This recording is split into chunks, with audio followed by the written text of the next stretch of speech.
본문 말씀 요한복음 3장 16절에 있는 말씀입니다. 이 말씀은 너무나도 잘 아는 말씀이지 않을까 싶습니다. 혹은 우리 주일학교 유초등부나 중고등부나 청년부를 경험했다 하시는 분들은 한 번쯤은 이걸 암송 외우지 않으실까라는 생각도 들고, 지금도 이 요한복음 3장 16절은 다 아시지 않을까라는 생각을 합니다. 왜 그렇게 교회마다 또는 우리가 주일학교 시절에 또는 중고등부 학창 시절에 이 요한복음 3장 16절을 그렇게 교회마다 외우게 했느냐라고 이야기한다면, 이 요한복음 3장 16절이 가지고 있는 그 중요한 의미 내지는 이것이 가지고 있는 중요한 위치가 있다는 거죠. 먼저 이 요한복음은 우리가 아는 대로 복음서에 해당합니다. 그리고 이 3장 16절은 이 복음서의 내용 중에서도 종교개혁자 루터는 이렇게 이야기합니다. 복음서 중의 복음서라고 이야기하지요. 그러니까 사복음서에 들어있는 아주 가장 중요한 복음적인 메시지를 하나 꼽으라고 한다면 이 요한복음 3장 16절의 말씀이다라고 하는 거죠. 우리가 그렇게 요한복음에 대해서 많이 들었고 외우고 있다라고 한다면, 그래, 요한복음 3장 16절이 가지고 있는 의미, 그 뜻이 어떤 것인지 정도는 좀 한번 우리가 짚어보고 넘어갔으면 좋겠다라는 마음이 있습니다. 사실은 3장 16절은 어려운 신학적인 단어나 용어들이 등장하진 않습니다. 이게 무슨 뜻이야? 라고 생각할 만한 단어는 별로 나타나지 않죠. 그러나 그 단어 하나하나를 좀 오늘 이 시간 짚어보면서 이 요한복음 3장 16절이 도대체 어떤 의미, 그리고 그것이 우리와 어떤 상관관계, 그리고 내가 이 요한복음 3장 16절을 어떻게 묵상해야 하는지를 좀 살펴보려고 합니다. 먼저 이 요한복음 3장 16절 이 구절에 보면 이렇게 등장합니다. 하나님이 세상을 이처럼 사랑하사 라고 시작합니다. 여기서 이제 사실은 그래, 어려운 단어는 없는데 하나님께서 세상을 이처럼 사랑했다라고 하는 이 표현 가운데 가장 먼저 보면 하나님이 세상을 얼마나 사랑했는지를 우리는 알 수가 있죠. 이건 어려운 의미 아닙니다. 하나님이 이 세상을 너무나 사랑하신다, 이건 우리가 잘 아는 명제일 겁니다. 그렇다면 여기서 왜 제일 처음에 3장 16절에 하나님이라고 이야기하는 단어가, 하나님이라는 존재가 먼저 등장해야 했느냐라는 거죠. 여러분, 사실 우리는요, 인간은요, 그렇죠. 예를 들어 그런 겁니다. 우리가 자녀를 낳았어요. 근데 이 자녀가 너무 사랑스러워요. 그런데 이 자녀가 처음에 낳았을 때만 응애 우는 것도 너무 예쁘고요. 심지어는 누가 그러더라고요. 애기가 똥 싼 것도 너무 기쁘대요. 그런 얘기 하는 거잖아요. 너무 사랑스러운 거죠. 그런데 이 아이가 자라납니다. 자라나면서 다들 견해가 다르긴 한데요. 미운 4살, 미운 5살 요 어간이 돼서 그때부터는 자기 주장을 내세우죠. 야, 너 그거 하면 안 돼. 그건 뭐라 그래요? 싫어. 이런 거 있잖아요. 자녀들이 이렇게 말을 안 들어요. 근데 그때를 지나서 이제 정말 중고등학생이 돼가지고요. 저희 표현을 그럽니다. 나라 지키러 가는 그때가 되면, 사춘기 때가 되면 그때는 이제 반항하기 시작하죠. 이건 자기의 의사 표명하는 정도가 아닙니다. 야, 너 이거 해야지. 내가 왜 그거 해야 되는데? 이런 거 있잖아요. 아이들 눈빛이 달라집니다. 그러면서 부모의 속을 얼마나 썩이는지 모릅니다. 그럼 그때 되면 이건 사랑스러운 내 자녀가 아니라 뭐가 돼요? 원수가 되죠. 그죠? 그렇게 너무나 예쁘고, 심지어 그런 말 하는 분도 봤어요. 야, 너 그때 그렇게 사랑스럽고 예뻤던 애가 어떻게 이렇게 변했니? 이렇게 이야기하는. 우리 자녀들이 그렇게 되죠. 이게 뭐에 관한 얘기를 하고 싶냐 하면, 우리도 정말 사랑하는 존재, 사랑하는 대상이 있는데, 그와 함께 지내다 보면, 이 왼수, 이렇게 생각될 때가 있다라는 거죠. 그런데 여기서 이야기하는 요한복음 3장 16절에서 이야기하는 하나님은 어떤 분이신가라고 하는 겁니다. 하나님에 대해서 먼저 간략히 정리를 하면 하나님은 사랑의 원천이십니다. 할렐루야. 여러분, 이건 굉장히 중요한 겁니다. 왜냐하면 하나님은 예를 들어 아까 제가 예를 들어드린 대로 우리도 자녀를 낳아서 너무 사랑스러워요. 근데 이 자녀가 커가면서 말을 안 들어요. 그러면 으이그 이 왼수 이렇게 표현하는데, 하나님은 절대 그렇게 하지 않는 분이라는 거죠. 아무리 하나님의 백성들이 잘못할지라도 범죄할지라도 하나님은 그 백성들을 야, 이제 너 안 되겠다. 너 내 말 안 들으니까 너 나 포기해. 너 나랑 연을 끊어. 하나님은 그렇게 하지 않으세요. 하나님은 그럼에도 불구하고 그 사랑을 나타내시는 분이 바로 하나님이신 줄로 믿으시기 바랍니다. 그 다음에 등장하는 단어가 하나님이 세상을 이라고 하는 겁니다. 세상은 어렵지 어렵지 않죠. 사실은 뭐 우리가 보여주는 모든 온 우주 만물을 세상이라고 우리가 이야기할 수 있을 것 같습니다. 여기서 중요한 건 뭐냐면, 아까 본 하나님이 사랑의 원천이라고 한다면 그럼 세상은 뭐냐? 바로 하나님이 사랑하시는 그 사랑의 대상, 이 세상이라는 단어로 여기 표현됩니다. 그러니 하나님이 뭘 사랑하냐, 누굴 사랑하냐라고 이야기할 때 세상을 사랑하셨어요 라고 하는 건 분명히 특별한 의미를 갖고 있다는 거죠. 밑에 가서 또 이따 이야기 보시겠지만, 세상은 우리가 생각하는 것보다 훨씬 더 깊은 의미를 담고 있습니다. 이건 이따가 다시 보기로 하시고요. 그래서 하나님이, 이 사랑의 원천인 하나님께서 세상을 이 어떤 사랑의 대상에 관한 이야기가 나오고요. 그 다음에 16절 보시면 이처럼 사랑하사라고 이야기합니다. 여기서의 이처럼은 뭐냐? 이건 사랑의 크기를 이야기할까라고 생각하면 여러분들이 쉬울 것 같습니다. 사랑을 하는데 얼마만큼 사랑해? 우리 그런 표현 하잖아요. 요만큼, 하늘만큼, 땅만큼 이렇게 사랑을 하는데, 여기서의 이처럼은 하나님이 얼마만큼 하나님이 사랑하시는지에 대한 표현이 이처럼입니다. 여기서 하나님이 세상을 사랑하는데 이처럼이라고 이야기하는 건 엄청나게, 이건 이따 다시 설명을 드리겠지만, 엄청나게 크게 많이 사랑한다라고 하는 표현이 여기서 이처럼이라고 하는 뜻이죠. 근데 이 표현을 받쳐주는 게 그 다음에 이야기하는 게 사랑하사라고 하는 것이죠. 하나님이 엄청 크게 아주 많이 사랑하는데 그 사랑이라고 하는 것이 가지고 있는 몇 가지의 의미들이 있다는 거죠. 여러 가지 사랑의 의미들이 있는데 여러분들이 간략하게 설명하면, 여기서 이야기하는 사랑한다라고 하는 표현은 우리가 보통 이야기하는 아가페적인 사랑입니다. 이건 정말 헌신적인 사랑이죠. 예를 들어 그런 겁니다. 부모가 자녀를 사랑하죠. 아까 얘기한 대로 키우다 보면 이 왼수라고 이를 뿌득뿌득 갈 때도 있긴 하지만, 사실 부모는 그럼에도 불구하고 그 자녀를 포기하지 않죠. 그 자녀를 사랑하는 마음이 있습니다. 내 말을 안 들어서 때로는 속상하기도 하고 화도 나기도 하고 그렇긴 하나, 그럼에도 불구하고 우리가 자녀들을 사랑하는 마음이 변치 않는 것, 그것이 바로 하나님의 사랑에 기인한 우리가 이야기하는 아가페적인 사랑. 그럼에도 헌신하고 그 사랑을, 너 나한테 잘해주니까 내가 사랑할게가 아니고요, 나한테 잘 못하더라도 내가 너 사랑해 라고 하는 거죠.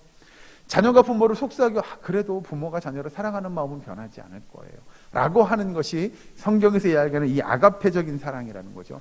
이걸 다시 좀 설명을 하자고 들면, 이 아가페적인 사랑은 자기 희생적인 사랑입니다. 그러니까 대가가 없는 거죠. 내가 그냥 일방적으로 희생하는 거예요. 우리가 자녀를 사랑하는데 자녀가 대단한 것 우리에게 줘서 내가 그래 엄마가 너 사랑해, 아빠가 너 사랑해 라고 이야기하지 않는다는 겁니다. 그냥 일방적인 희생이죠. 그냥 이건 너무 좋은 거예요.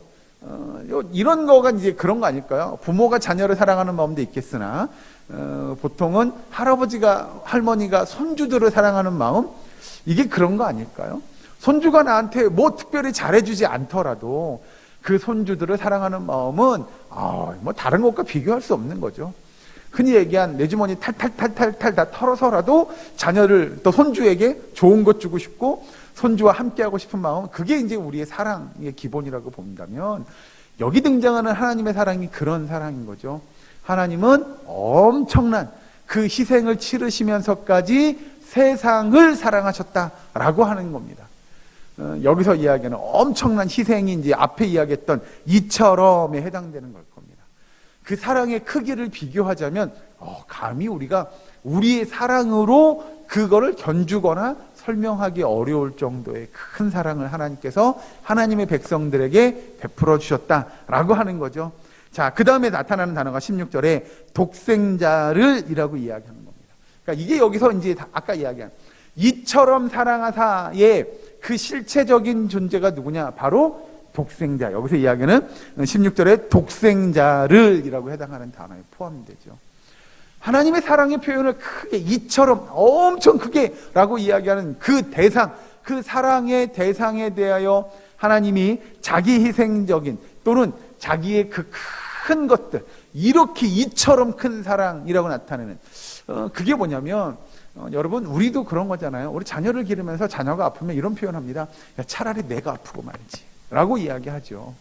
그래서 자녀가 아픈 것, 자녀가 고통스러워하는 것들을 부모 입장에서는 못 보는 거죠.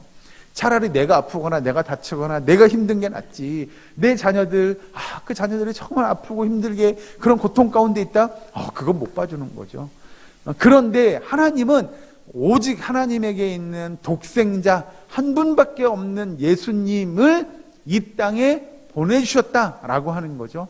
그러니 여기서 이야기하는 대로 하나님이 보시기에 하나님의 아들 예수님은 아주 가장 귀중한 존재임을 성경은 이야기합니다. 하나님이 하나님의 백성들에게 하나님의 사랑을 나타내는데 자기에게 있어서 너무나도 귀중한 존재, 너무나도 사랑하는 그 아들을 내세우셔서 16절 중반에 이제 독생자를 주셨으니라고 이야기하죠.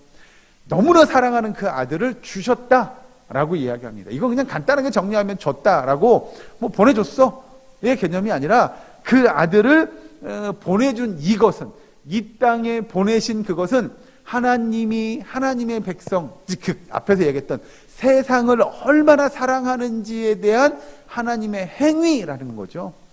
그러니 내가 너무나 사랑하는 이 아들을 내가 보내줄게 라고 하는 건 이건 보통이 아니라는 겁니다.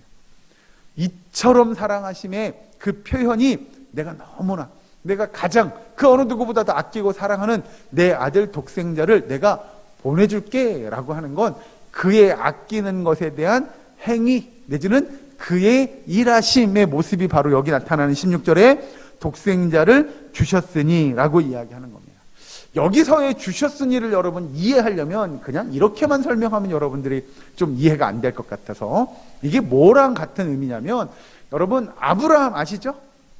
우리가 이야기하는 믿음의 조상 아브라함에게 하나님께서 명령합니다. 뭐라고 얘기하냐면 네 아들 이삭을 나에게 바쳐라 라고 이야기하죠.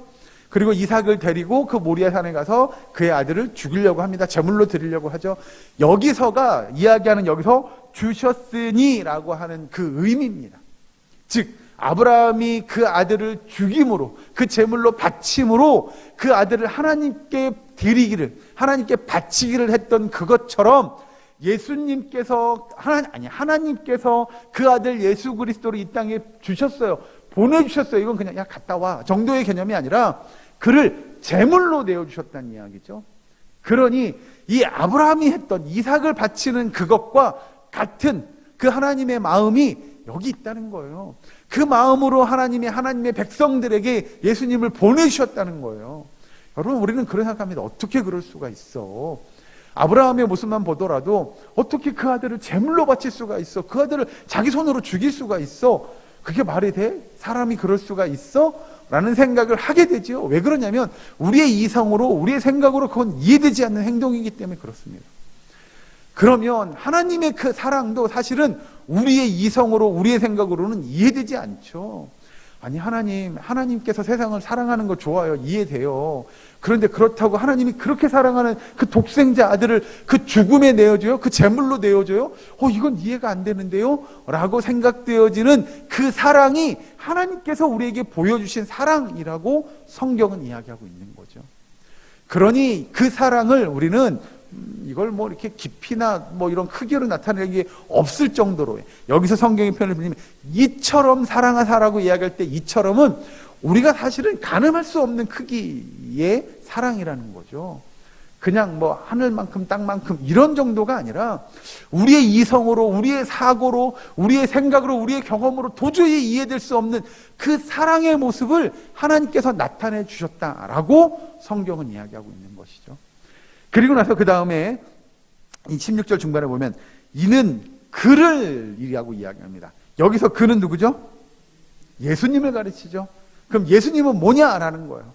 예를 듭니다. 여러분 이제 16절의 말씀을 전반적으로 다 아시니까 설명을 해보면 하나님께서 내가 내 아들을 보내줬어. 왜 어떻게 보내줬냐면 그 제물로 죽임을 당할 것을 알고 보내줬어 라고 하는 걸 하나님께서 나타내는 거죠. 그런데 내 아들을, 내가 너무나 사랑하는 그 아들을 제물로 너희에게 보내줬어 라고 이야기해요. 이건 뭐 때문에? 아까 이야기한 대로 하나님이 세상을 이처럼 뭐 하기 때문에요? 사랑하기 때문에 보내준 거야 라고 하나님께서 이야기를 해요. 여러분들이 이제 예를 들어서 설명을 하는 겁니다. 어떤 믿지 않는 사람에게 가서 요한복음 3장 16절을 설명합니다. 하나님께서 당신을 너무 사랑해서 독생자 예수님을 그 죽음에 이르기까지 자기 하나뿐이 없는 아들을 그 죽음에 이를 수 있도록 그리고 제물로 쓰이라고 보내셨어요 라고 이야기하면 그 믿음 없는 사람이, 믿지 않는 사람이 뭐라고 이야기하겠어요? 그 권사님 그게 정답일 것 같습니다. 그 반응, 아이고 뭐 말도 안 되는 얘기, 이런 거 아닐까요? 예? 뭐 하나님께서 뭐 나를 위해서 제물로 아들을 보내셨어요? 그 말이 돼요? 자기 아들을 죽였어요? 그게 말이 돼요? 라는 반응이 어찌 보면 당연한 반응 아닐까요? 그럼 우리는 그러죠. 진짜예요, 정말이에요 라고 이야기하죠. 이 차이는 뭐죠? 나와 지금 아이고 그게 말이 되는 얘기예요 라고 말하는 사람의 차이는 무슨 차이죠? 믿음의 차이죠. 믿음의 차이입니다. 나는 예수님이 그런 분이란, 하나님이 우리를 위하여, 나를 위하여 그런 일을 행하셨다고 하는 걸 믿는 거잖아요. 어느 순간에 와 그게 정말 믿어지잖아요. 그런데 이 사람은 그게 안 믿어지는 거야. 아이고 무슨 말도 안 되는 소리를, 아니 하나님이 뭐 나를 위해서 아들을 죽음에 이르기까지 했다는 게 그게 말이 돼요? 라는 거잖아요. 이 양반에게 믿음이 없는 거잖아요, 이 사람에겐. 그래서 여기서 이야기하는 16절 중반에 이야기하면 이는 그를 이라고 이야기하는 건 그 예수님이 그런 분이라고, 하나님의 아들, 너무나 사랑하는 독생자이며 그가 이 땅에 보냄을 받았으며 그가 하나님의 사랑의 극치를 나타내기 위하여 십자가에 매달려 죽으셨다고 하는 그 하나님의 아들이심을 믿는 믿음이 있어야 돼요. 여기서 이야기하는 그를 믿는이라고 이야기하는 건, 그래서 그는, 예수님은 우리의 믿음의 유일한 대상이에요. 그래서 여러분들이 저는 믿어요 라고 이야기할 때는요, 예수님이 어떤 분이신지를 저는 믿어요. 예수님이 이 땅에 왜 왔는지를 저는 믿어요. 그분의 죽으심과 그분의 그 부활하심이 나와 어떤 관계가 있는지를 저는 믿어요 라고 고백하는 그 믿음이 되어야 될 줄로 믿으시기 바랍니다. 그래서 여기서 이야기하는 그를 믿는이라고 이야기하는 건 너무나 중요하죠. 우리가 여러분 예수님을 믿는다고 이야기하는데, 예수님을 믿는다고 이야기할 때 이 믿음은 우리가 구원받을 수 있는, 내지는 천국에 갈 수 있는 유일한 방편인 줄로 믿으시기 바랍니다. 그래서 여러분 요한복음 3장 16절은 너무나 중요합니다. 우리가 예수님을 믿어요 라고 이야기하는 그 믿음의 고백이 있어야만이 우리가 하나님의 나라를 소유한 천국을 유업으로 받은 하나님의 백성, 하나님의 자녀가 될 수 있기 때문에 그렇죠. 그래서 여기서 그를 믿는이라고 이야기하는 건 예수님을 믿어야만이 우리가 유일하게 구원받을 수 있는 그 방편임을 여기선 이야기하죠. 그리고 나서 16절 또 넘어가서 보시면 믿는 자마다라고 이야기합니다. 여기서 자마다는 사실 너무나도 간단하긴 한데 모든 믿는 자들에 해당하는 이야기입니다. 앞에 이야기한 그를 믿는 자마다는 믿음이 있는 모든 사람들을 가리키죠. 이게 왜 중요하냐면 이따가 좀 더 설명드릴게요. 그리고 밑에 가서 넘어가면 16절 중반에 멸망하지 않고라고 이야기합니다. 자, 예수 그리스도를 우리의 구세주로, 하나님의 독생자 아들, 우리를 구원한 메시아로 믿는 모든 사람들은 뭐 하지 않게 돼요? 멸망하지 않게 돼요. 그럼 이게 왜 중요할까요? 왜 멸망하지 않는다라고 하는 것이 중요하냐라고 이야기하면, 이건 여러분 하나님과 우리와의 관계 속에서, 여러분 바꿔 표현하면 이 멸망하지 않고에 반대되는 개념을 좀 먼저 설명했으면 좋겠는데요. 멸망하지 않고의 반대말은 뭘까요? 멸망하지 않고의 반대말, 멸망하고인가요? 네, 멸망한다라고 하는 것은, 우리가 멸망한다라고 하는 건 결국 뭐예요? 우리가 멸망하지 않는다는 얘기는 결국, 멸망한다는 얘기는 결국 어떻게 되는 거죠? 우리가 그렇죠. 그렇죠. 망한다는 뜻이죠. 여러분들의 인생에 있어서 나 망했어는 어떻게 되는 걸 망하는 거죠? 우리가 물질이 없어지는 걸 망했다고 표현하면 그 말이 안 되는 거잖아요. 그죠? 그렇게 쓰긴 하지만 여기서 이야기하는 우리의 믿음에 있어서 내가 망했어 라고 이야기하는 결국 뭐예요? 우리가 이렇게 설명하면 제가 지금 잘못 설명하고 있는 거죠? 여러분, 우리의 믿음이 망했어 라고 표현할 때는 결국 뭐냐면, 여러분 우리가 신앙생활하는 궁극적인 목적이라고 이야기한다면 우리는 다 앞에 이야기한 그를 믿는 자마다 라고 이야기했죠? 예? 그럼 여러분 왜 믿죠? 아까 제가 얘기했잖아요. 그 16절에는 그를 믿는 자마다라고 이야기하는 건 결국 우리가 뭐 하기를 원하는 거냐면 우리가 믿어서 영생을 얻는 거잖아요. 그죠? 영생을 얻는다고 하는 게 결국 우리가 어디 가기 원하는 거예요? 천국 가기를 원하는 거잖아요. 그러면 우리가 망했어 라고 표현하는 건 뭐예요? 지옥 가는 거잖아요. 여기서 그를 믿는 자마다 멸망하지 않는다 라고 이야기하는 건 결국 뭐냐면 결국 그를 믿으면 어디 가요? 천국 갈 거예요. 구원받을 거예요. 아까 제가 말씀드렸잖아요. 유일한 구원의 방편이 뭐라고요? 믿는 거라고 이야기 말씀드렸잖아요. 5분도 안 된 것 같습니다. 예, 우리는 믿어야만이 구원받을 수 있는 거잖아요. 그러니 여러분 우리가 그를 믿으면 믿는 모든 자들은 멸망하지 않을 거예요. 즉 우리가 구원받게 될 거라는 거죠. 여기서 이야기하는 건 뭐냐면 하나님께서 우리에게 우리가 그렇게 구원받을 수 있도록 영원한 하나님의 나라를 소망하고 그 하나님의 나라를 유업으로 물려받을 수 있도록 하나님께서 우리에게 그런 은혜의 방편을 주셨어요. 근데 이건 뭐냐? 그냥 주셨어요. 선물로 주셨어요. 이건 왜 선물이냐면 그런 거잖아요, 여러분. 우리가 잘해서 하나님의 나라를 유업으로 물려받냐? 그렇지 않다는 거고요.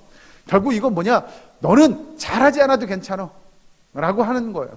뭐 대단한 훌륭한 일을 해서 그런 거 있잖아요, 여러분. 적어도 천국 가려면 이 정도 일은 해야지 라고 하는 겁니다. 그러면 여러분들이 그 일 하기 위해서 어떻게 하실 거예요? 아마 기를 쓰고 하실 거예요, 아마. 예를 들면 여러분들한테 여러분들이 천국 가려면 적어도 평생 동안 교회에다가 한 10억 정도는 헌금해야죠. 그러면 천국 갈 수 있어요 라고 말을 한다면 여러분 어떻게 하시겠어요? 그렇죠. 땅 팔고 집 팔고 논 팔고 자동차 다 팔아서 적어도 몇 억은 해야 돼요? 10억은 해야 되잖아요. 이렇게 하는 것이 아니라는 거예요. 성경은 그렇게 이야기하지 않아요. 오직 뭐 하기만 하면요? 믿기만 하면 어디 갈 수 있다고요? 천국에 갈 수 있다고 이야기해요. 우리의 믿음을 고백하기만 하면 천국에 구원받을 수 있다고 이야기해요. 이건 우리의 사람이 아니잖아요. 우리의 열심이 아니잖아요. 우리의 노력이 아니잖아요. 그런데 여러분 우리는 믿으면 갈 수 있다고 믿잖아요. 그죠? 왜? 어떻게 해요? 뭐 때문에요? 라고 물어보면 뭐라고 답하실까요? 하나님은 우리에게 이 요한복음 3장 16절에서 그렇게 이야기하십니다. 그렇게 너희들이 믿어.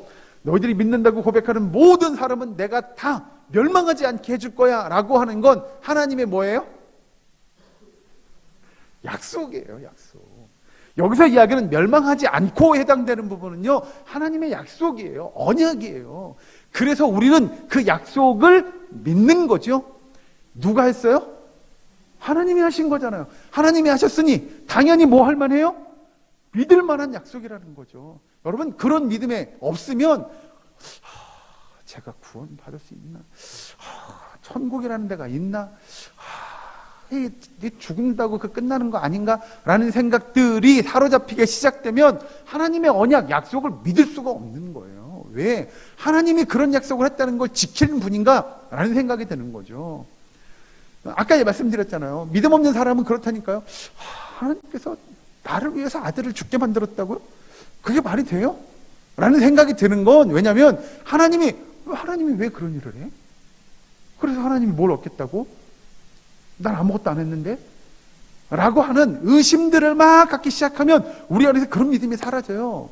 그러니 하나님이 우리에게 너희가 믿어? 그 믿음을 고백해? 그럼 너희가 멸망하지 않게 해줄 거야 라고 하나님은 약속하신 거예요. 그래서 우리가 그 믿음을 고백하면 내가 구원받을 수 있음을 이 요한복음 3장 16절에서 이야기합니다.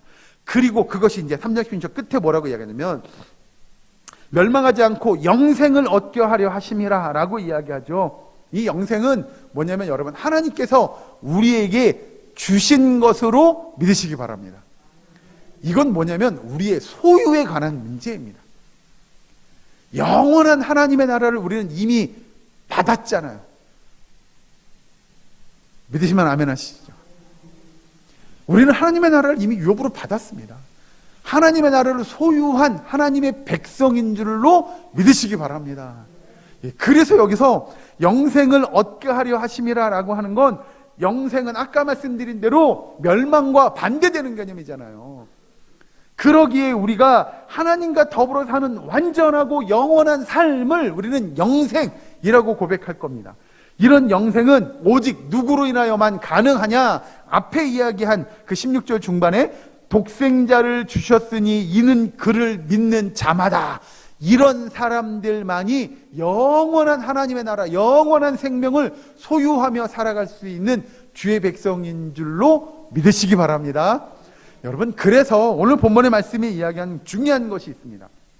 바로 하나님께서 하나님의 백성들을 구원해내는 이 구원의 역사가 어디서부터 출발하느냐에 관한 문제를 다루고 있습니다.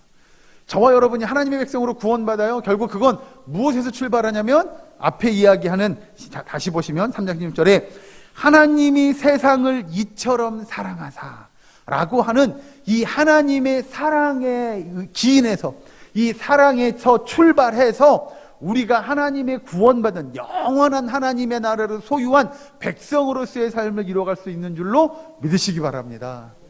여러분, 그래서 오늘 본문은 두 가지에 관한 이야기를 합니다. 바로 사랑, 이건 하나님의 동기죠. 동기. 그 사랑의 동기로 말미암아 하나님의 백성, 이 사랑의 목적이 있습니다. 하나님의 일하시는 그 목적이 있어요. 이 목적은 결국 뭐냐? 우리를, 하나님의 백성들을, 믿는 자들을 뭐 하기 위함이라고요? 구원하시기 위함인 줄로 믿으시기 바랍니다. 하나님의 역사는 그래서 이 두 가지입니다.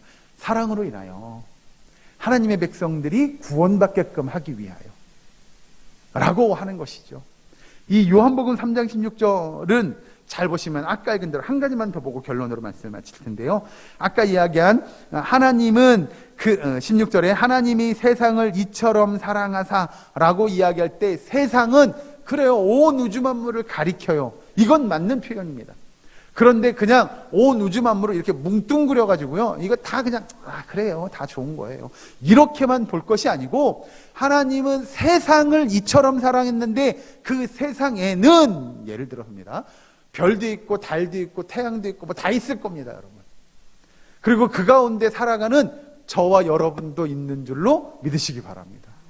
이건 뭐냐? 하나님의 세상을 사랑하는데 이렇게 큰 저 우주를 막 광대하고 막 이런 것들을, 그래요, 맞아요, 사랑해요, 하나님은 그 모든 것들을 사랑하시는 분이에요도 맞는 표현이긴 하나, 오늘을 살아가는 저와 여러분 한 사람 한 사람 한 사람도 사랑하고 계시는 줄로 믿으시기 바랍니다. 여러분, 이건 그래서 하나님은 저와 여러분 개인에게, 한 사람 한 사람에게 교제하기를 원하십니다. 함께 하기를 원하십니다. 여러분들이, 우리가 하나님과 함께 교제하고 그 사랑을 나누기를 하나님은 원하고 계시는 줄로 믿으시기 바랍니다. 여러분, 그래서 우리의 삶 속에서 내가 하나님과 교제하고 호흡하고 그 사랑을 깨닫고 그 받은 사랑을 다시 돌려드리고 그 사랑을 나누고 베푸는 일들이 저와 여러분 가운데 있어야 합니다. 그래서 하나님의 사랑이 얼마나 크고 위대한지를 나누셔야 돼요. 베풀어 주셔야 돼요. 그 사랑을 그렇게 우리가 받았다고 한다면 그 사랑을 흘려보내 주셔야 돼요. 그래서 많은 사람들이 하나님의 사랑이 무엇인지, 그 사랑이 왜 중요한지, 하나님의 사랑의 이유가 뭐고 그 사랑의 목적이 뭔지를 여러분들이, 우리가 먼저 깨달아야 하고, 믿지 않는 자들이 그걸 깨달을 수 있도록 우리가 먼저 나가서 그들 곁에 다가가야 합니다. 그리하여 하나님의 사랑을 알게 해 주어야 합니다.